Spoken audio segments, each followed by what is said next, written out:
right. Moving into new characters and chapter summary. We are on chapter. What? I was getting there. I was getting there. I was getting there. I didn't forget. I was getting there. We are, even though, yeah, it's because I messed up, huh? It's because I messed up the trivia.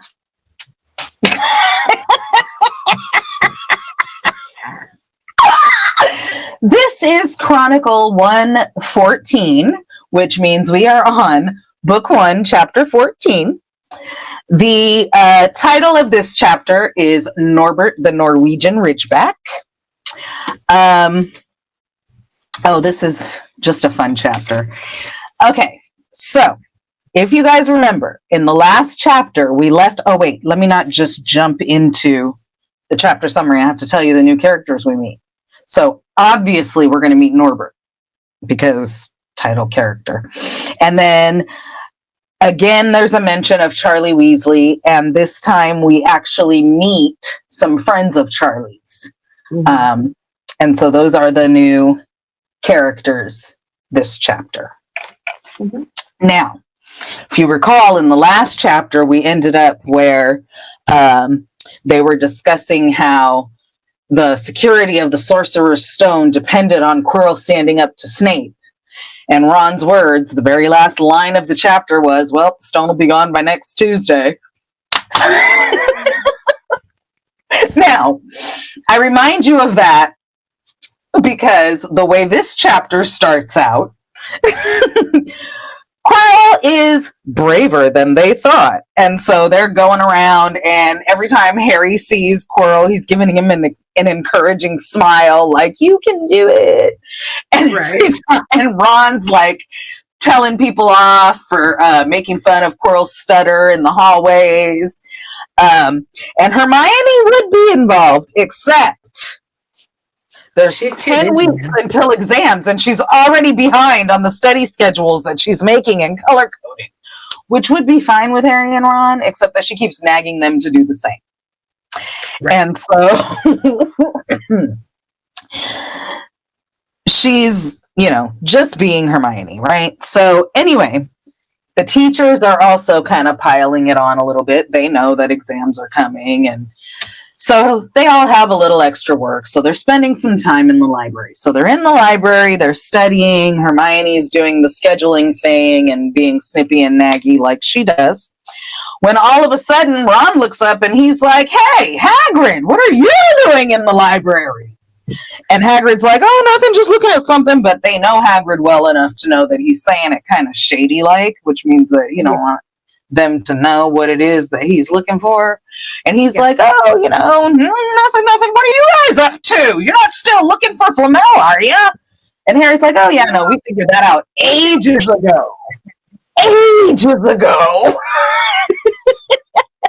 So they're like, but now what we're trying to figure out is, other than Fluffy, what's guarding the Sorcerer's Stone? Shh. Hagrid's like, shh. What are you talking about? I don't know. Like, don't talk about it here. They're gonna think that I told you. Come by later and we'll talk about it. But so they're like, all right. Right. Yeah. I'm not promising you anything, but at least you won't be talking about it in the middle of the library where other people might be able to overhear. So he goes off, and then they're like, hey, what was he being so shady about? Anybody? Did you see him hiding something behind his back? What was he hiding behind his back? And Ron's like, I'm tired of working. Well, he didn't say I'm tired of working anyway, but he was tired of working anyway. So he's like, oh, I'll go see what section he was in. He comes back and he plops these books down on the table. Dragons, he whispered. Hagrid was looking up stuff about dragons. Look at these. Dragon species of Great Britain and Ireland. From Egg to Inferno, a Dragon Keeper's Guide. Harry's like, yeah, he's always wanted one. He told me when I very, very first met him. So, whatever. Ron's like, but you can't keep dragons. It's against the law. Like, He said dragon breeding was outlawed by the Warlocks Convention of 1709. Everyone knows that. Did you know that? Because I didn't know that. But everyone knows that. Because, you know. And so they're like, he's like, yeah, you know, there's wild dragons, but you can't keep them as pets. And like the ministry has like had to modify humans or modify Muggles' brain memories when they've run into dragons or whatever. You know, they're just, yeah, there's some out in the wild. And then Harry's like, wait, but there's not none in Britain, right? And Ron's like, sure there are. There's common Welsh greens and Hebridean blacks. So then they're like, well, if that's the case, what is Hagrid doing? Bum, bum, bum. So they go down to Hagrid's house. And when they get there to discuss Nicholas Flamel, he's like, yeah, so you wanted to ask me something, but the curtains are all closed. It's like the first day that feels like summer is coming. And the curtains are all closed and he has a fire going on and it's stifling hot. And they're like, what the heck? Okay, whatever. So he's like, so you guys wanted to ask me something? And he's like, Harry's like, yeah, what's guarding the stone besides Fluffy? And Hagrid's like, first of all, I don't know. Second of all, even if I did, why would I tell you? And then Hermione kicks in and she, you know, flatters him a little bit. She knows exactly what to say. So she's like, oh no, Hagrid, we don't want you to tell us anything you're not supposed to. Mostly we just want to know who else was helping Dumbledore guard the stone. Who else did Dumbledore trust as much as he trusts you? And of course that works. And then Hagrid's like, oh, all right, well, it was Professor Flitwick, Professor Snape, Professor Sprout, of course Dumbledore himself, Professor Quirrell, and there's one more. Who was it? Oh yeah, Professor Snape. And they're like, Snape? And he's like, yeah. And they're like, oh, okay. So they're thinking he probably knows. Snape probably, because they're thinking that Snape is trying to steal the stone, figuring Snape knows how to get past every security measure except for Quirrell's, because why else is he harassing Quirrell to try to get his little bit of magic, right? Yeah. So then Harry's like, well, Hagrid, nobody else knows how to get past Fluffy, right? And Hagrid's like, no, of course not. Just me and Dumbledore. And so they're like, okay. That should, you know, gives them a little bit of relief. But then all of a sudden, they're really hot. And Harry's like, dude, can we crack a window?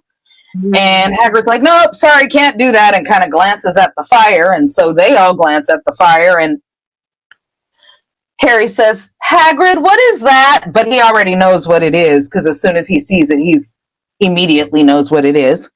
There's a giant black egg in the fire underneath the kettle. And so Ron's like, where'd you get it from? And he said he won it in a game of cards the night before from a stranger in the village. And Hermione's like, well, what are you going to do when it hatches then? And Hagrid's like, oh, I've been doing a little reading. The book he got out of the library was Dragon Breeding for Pleasure and Profit. And he says, it's a bit out of date, of course, but it's all in there. Keep the egg in the fire because their mothers breed on them. See, and when it hatches, feed it on. What are they feeding it when it hatches, Erica? Brandy and blood. A bucket of brandy mixed with chicken blood every half hour. Hold on, sorry, my contact fell out. No worries. So then you got to, once it hatches, you got to feed it on a bucket of brandy mixed with chicken blood every half hour. Yeah. And then he said he had looked and he'd learned to recognize the different eggs. And what he had there was a Norwegian Ridgeback, and that was rare. And he looked really pleased with himself. Hermione says, but Hagrid, you live in a wooden house. But Hagrid ain't trying to hear it. Hagrid's humming along, stoking his little fire under his little dragon egg. Okay. Yeah. So now they're like, great. Now we have something else to worry about. Hagrid's got a dragon. Well, not Hagrid's got a friggin' dragon, right? So then they're at breakfast one morning. Oh no, actually, let's not skip over Ron being like, wonder what it's like to have a peaceful life.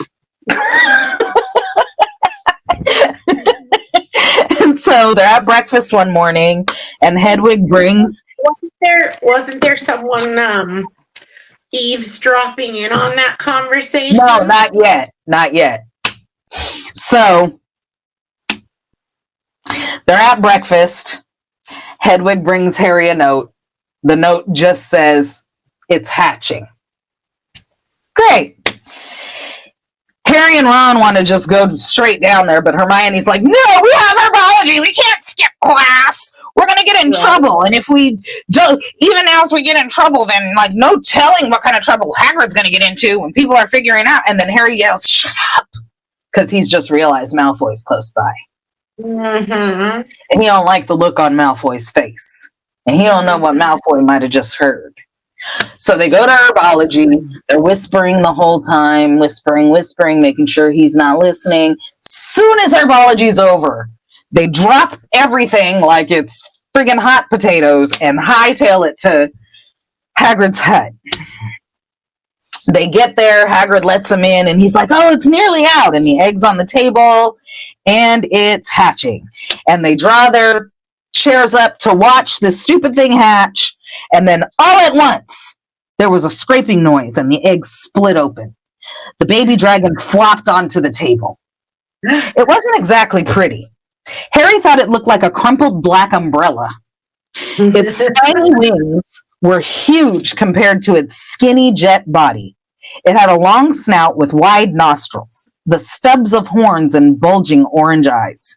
It sneezed. A couple of sparks flew out of its snout. Isn't he beautiful? Hagrid murmured. He reached out a hand to stroke the dragon's head. It snapped at his fingers, showing pointed fangs. Bless him. Look, he knows his mummy, said Hagrid.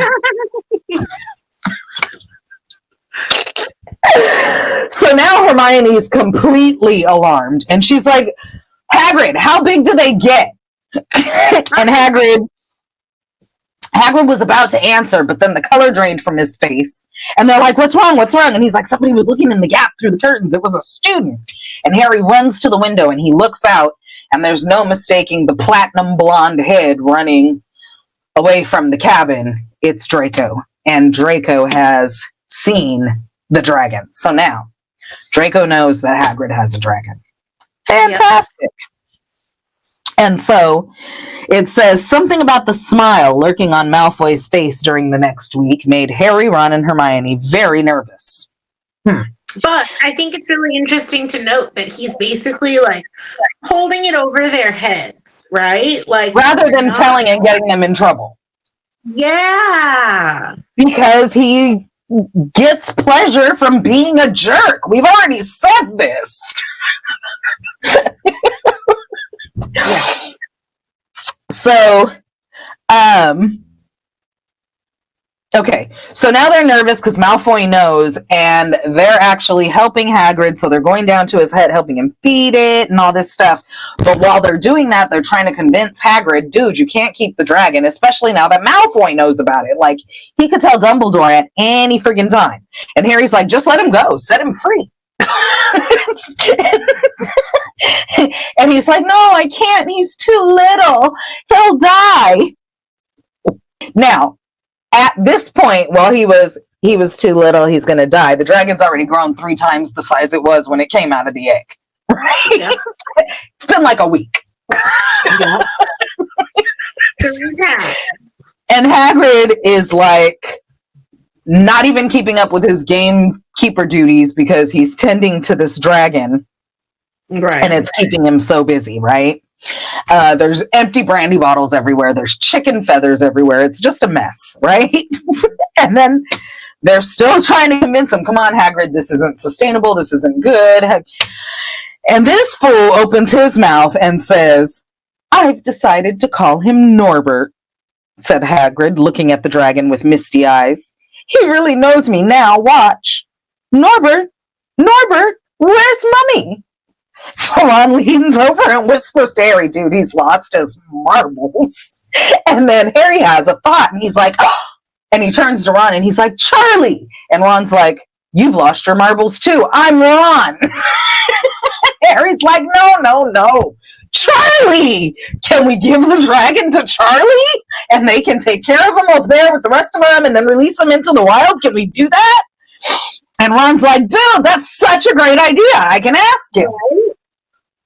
And so he sends an owl to Charlie, and it takes about a week for him to get back. A whole nother week of dealing with this dragon getting bigger and Malfoy knowing what's going on.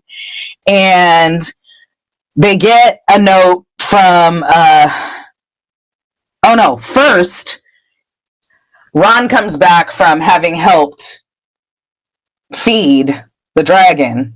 He comes in the invisibility cloak. It's about midnight, and he's like, dang, it bit me. And he's got a bloody handkerchief wrapped around his hand, and they're just... he's going off. He's like, yeah, this thing is a monster, and Hagrid's talking about it like it's a little fluffy bunny. Like, once it's gone, he said when I left, he was singing it a lullaby. So they're just waiting to get rid of this friggin' dragon. And then, perfect timing, Hedwig comes tapping at the window. He's got a note. It's from Charlie. The note says, Dear Ron, how are you? Thanks for the letter. I'd be glad to take the Norwegian Ridge back, but it won't be easy getting him here. I think the best thing will be to send him over with some friends of mine who are coming to visit me next week. Trouble is, they mustn't be seen carrying an illegal dragon. Could you get the Ridge back up the tallest tower at midnight on Saturday? They can meet you there and take him away while it's still dark. Send me an answer as soon as possible. Love, Charlie. So they're like, all right, well, we've got the invisibility cloak. I think we can fit two of us and Norbert underneath the invisibility cloak, get up there at midnight and do this thing and get rid of it. And it says, It was a mark of how bad the last week had been that the other two agreed with him. Anything to get rid of Norbert and Malfoy. So then the next morning, Ron's bitten hand has swollen to twice its size. And Ron's like, dang, like, do you think it's safe to go to Madame Pomfrey? Because maybe she's going to recognize that it's a dragon bite. She's going to wonder where the heck I got bitten by a dragon. But by that afternoon, he didn't have any choice. It had kind of started to turn green. And he had to go to Mrs. Pomfrey because it looks like Norbert's fangs might have been poisonous. So when they come to visit him, he tells them, it's not just my hand. I don't know whether Madame Pomfrey knows what really happened because I told her I got bit by a dog. But Malfoy came to visit and told me that he was going to tell Madame Pomfrey what I really got bitten by. And he told her that he needed to borrow a book. I shouldn't have hit him when we were playing Quidditch. That's why he's doing this. That's why he's doing this. So Harry and Hermione say, it's all right. It's good. Midnight Saturday. Norbert will be gone. We won't have to worry about it anymore. And then Ron's like, oh! And he sits bolt upright. And he's like, midnight on Saturday. Turns out the note that Charlie wrote was in the book that Malfoy took. Uh-oh.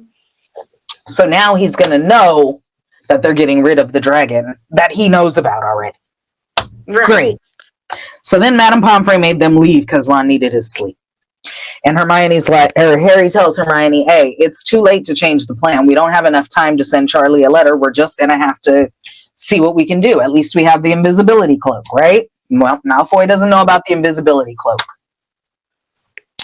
So when they go down to Hagrid's to tell him that it's all that to Hagrid's that Charlie was going to. Yeah, they were gonna. Well, I wonder why they hadn't already told him. That's weird. Oh, because it was only the next day. Okay. So they go down to tell Hagrid about Charlie's letter, and they find Fang sitting outside with his tail bandaged up. and then when they knock on the door, Hagrid's like, I can't let you guys in. Norbert's in a tricky stage right now. And he says, oh, it's nothing I can't handle. And Norbert bites him on the leg as they're talking, and he's like, "Ah!" And he's like, "It's all right. He only got my boot. He's just playing. He's only a baby after all." And then it says, "The baby banged its tail on the wall, making the windows rattle."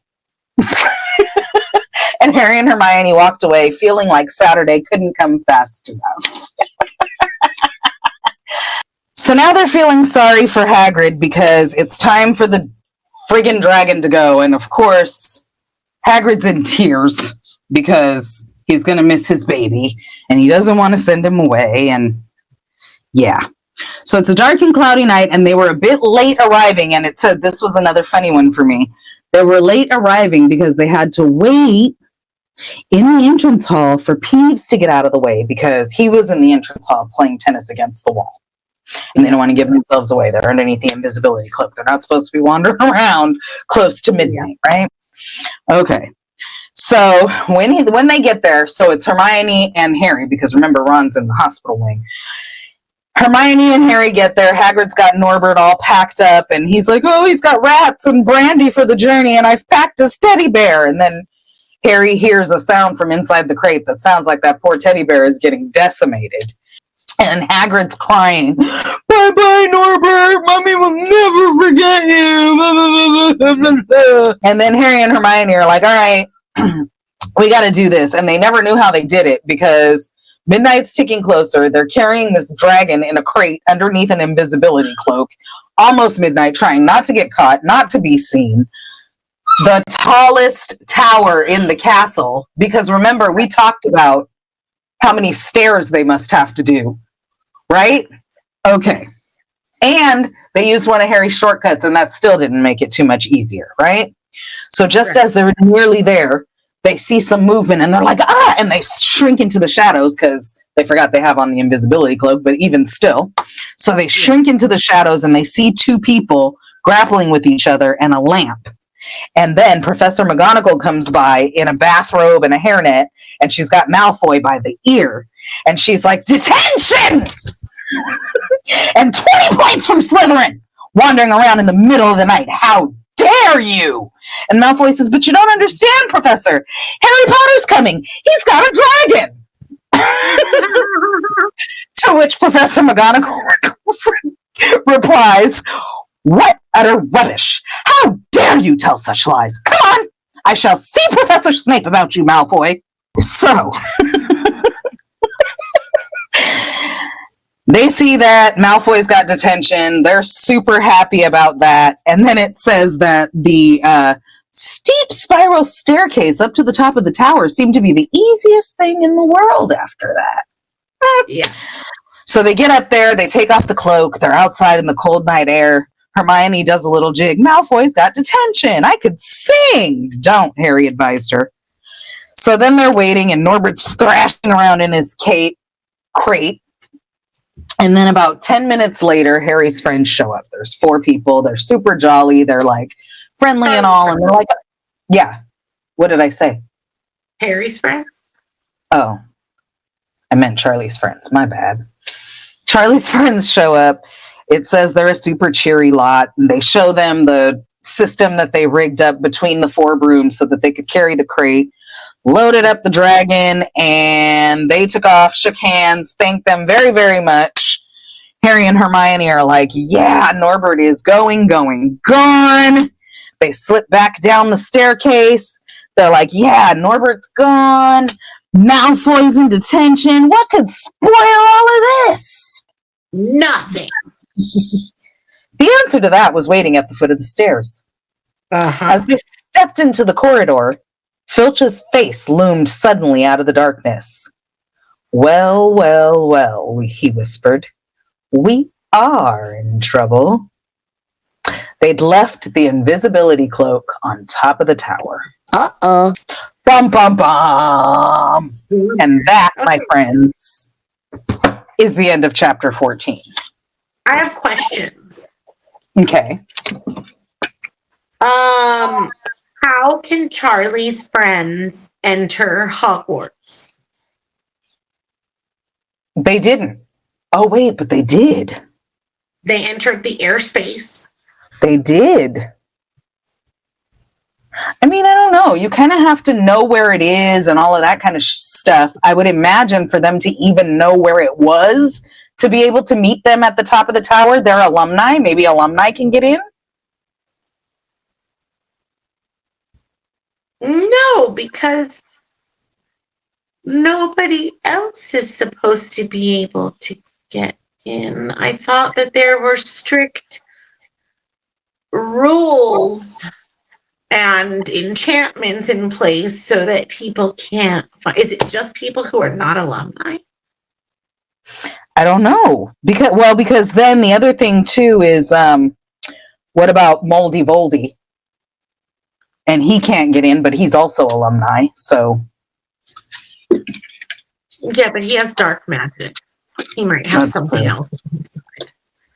I don't know. That's an interesting question. How did they get into the airspace?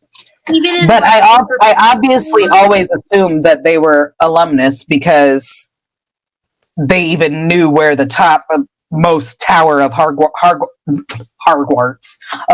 even was to begin with. Hogwarts. Because even in like Fantastic Beasts and stuff like that, they have to come through the front door. They have to be let in, and then you're not allowed to operate within Hogwarts and blah blah blah blah blah. Although the Fort Anglia does fly in, we'll soon find out.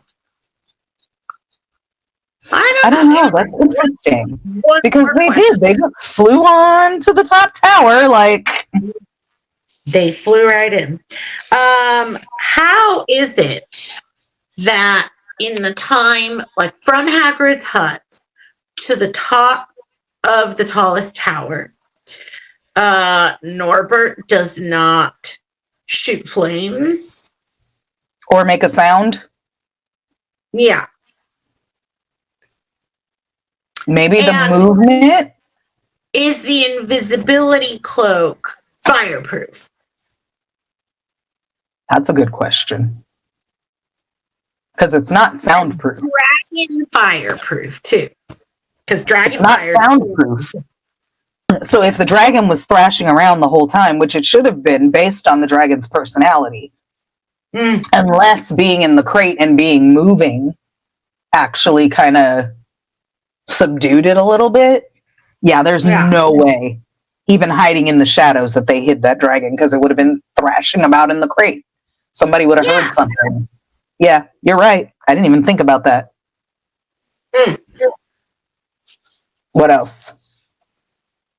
Those were like my main what kind of questions.